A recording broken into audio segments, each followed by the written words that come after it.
Agriculture remains one of Africa's most powerful engines for growth, but unlocking its full potential requires more than just growing crops. It means adding value, building resilient supply chains, and ensuring farmers and communities truly benefit.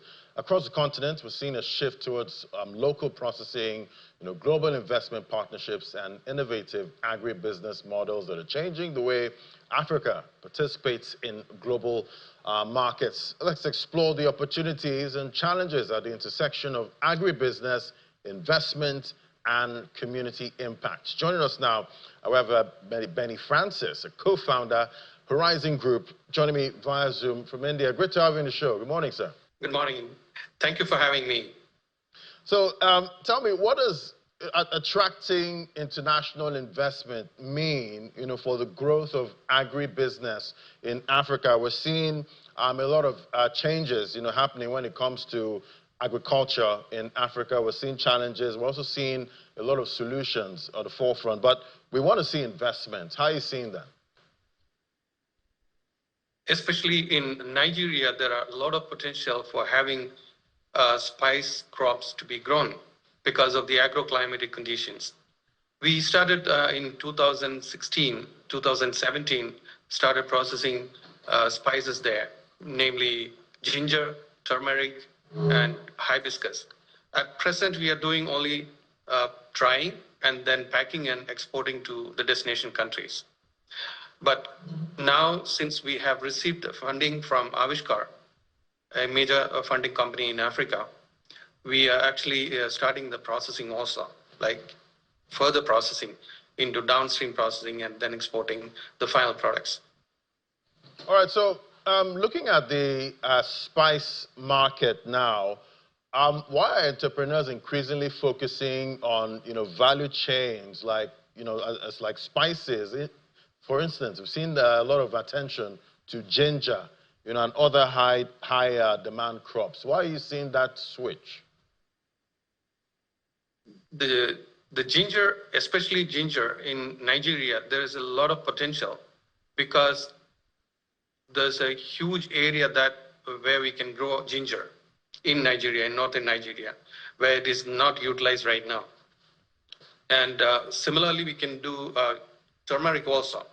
But with ginger, the potential is right now we are exporting it as dried ginger. But when we do downstream processing, we can export it as a final product where the transportation cost will be much less because we'll be exporting only very little product because when you extract it, you can export the extract, just the extract. When you do the extraction, you are exporting only like maybe 5% of the weight. So there you can save a lot of money on the transportation. And also, when you are supplying these final product to the destination countries, you can get a better price and you can pay a better price to the farmers.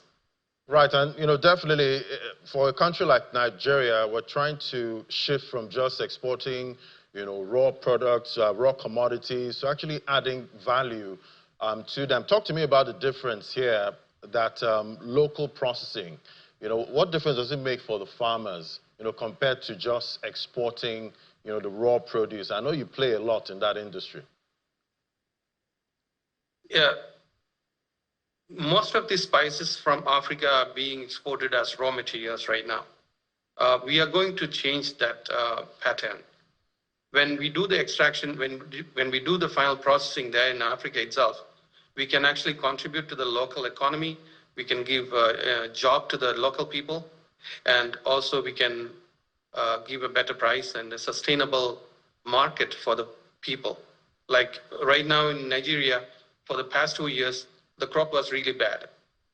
This year, we are not sure how it is going to be.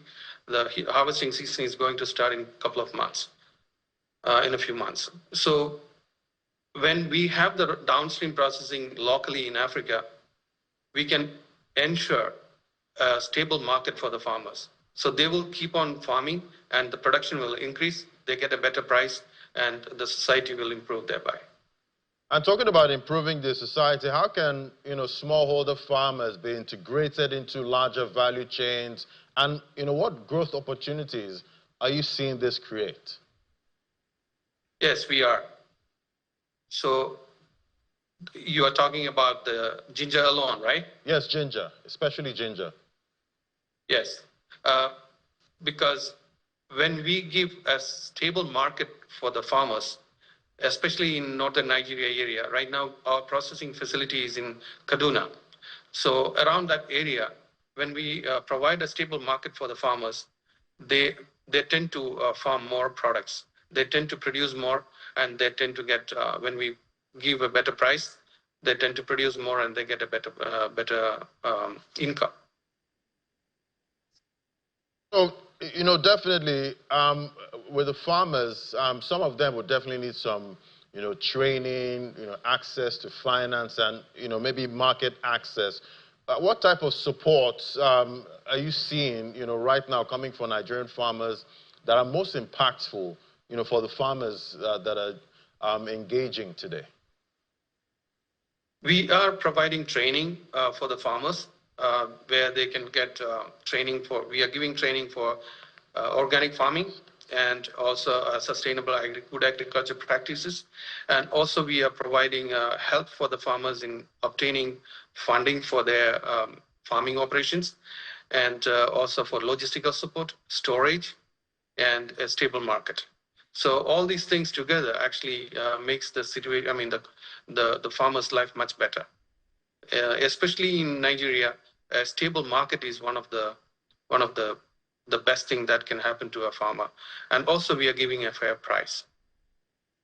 Fair price, that's definitely a very important factor there for the farmers here. But beyond profits, what wider benefits can inclusive, agribusiness models deliver, especially to the rural communities? When we give a stable market for the farmers, they tend to produce more. So that itself changes their life a lot.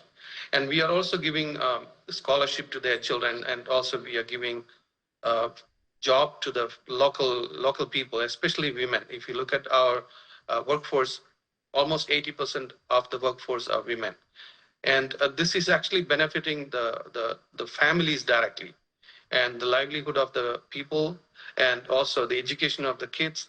And the entire community is being developed by this.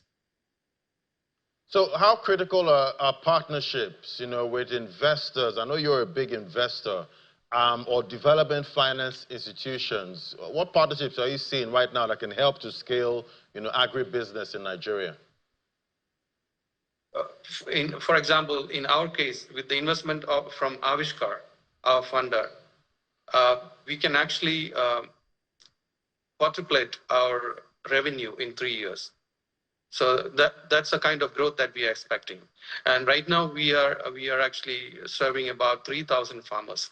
So in 3 years we are going to improve that. I mean, increase that to about 10,000.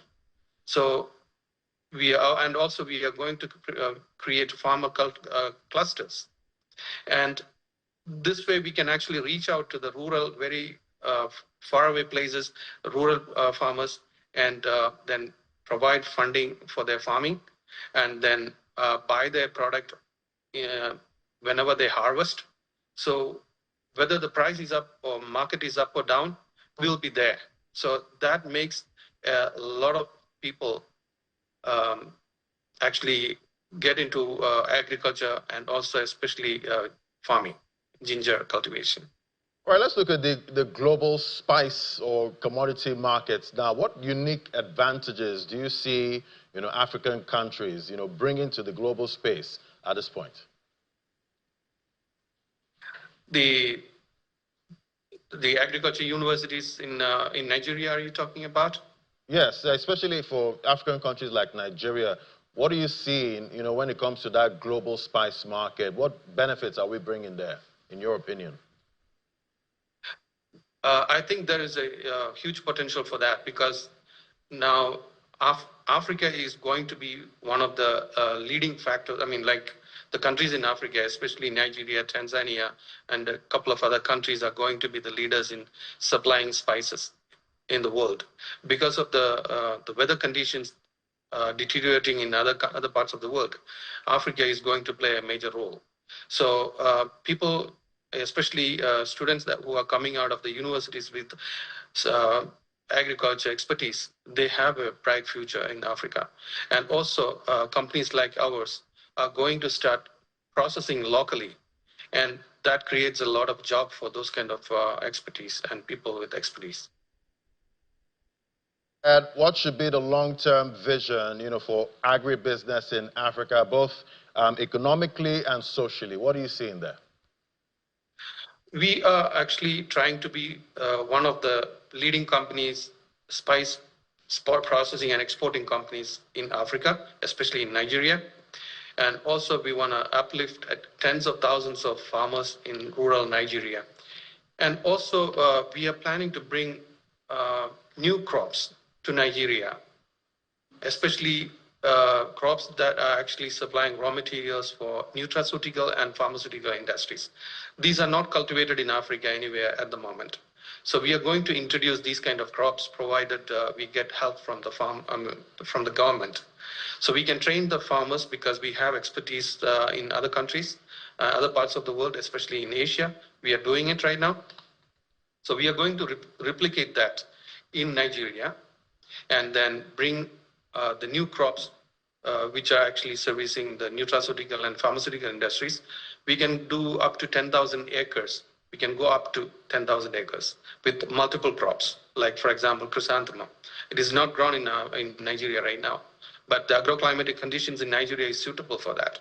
We have the know-how and technology to do the extraction and then send the final product to the companies, the end users all around the world, including US, India, and Europe.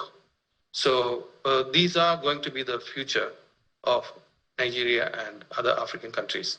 All right, thank you so much for helping us unpack that global spice market and what Nigeria is doing there. Thank you so much, Benny Francis, co-founder, Horizon Group. It's great having you today. Thank you. Thank you for having me.